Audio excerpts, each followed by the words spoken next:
thun lấy khắp mỹ ma sáp lụi cầm tàn thâu ngạc lấy đơn gà nè việc lấy khắp mỹ ma rong làm tí tôi thâu cả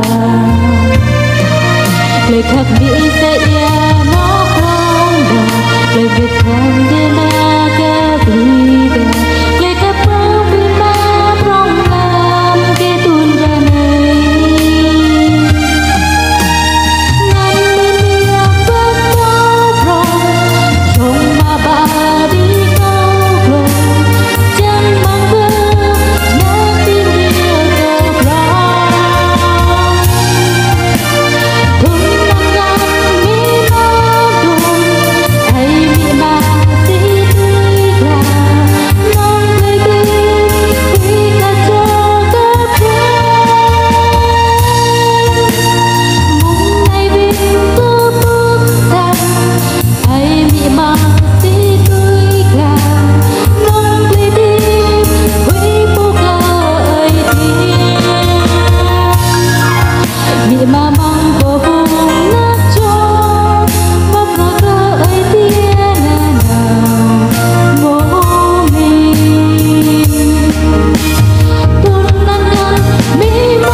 Vâng quý vị, một giọng ca rất dịu dàng và ngọt ngào ấy ạ.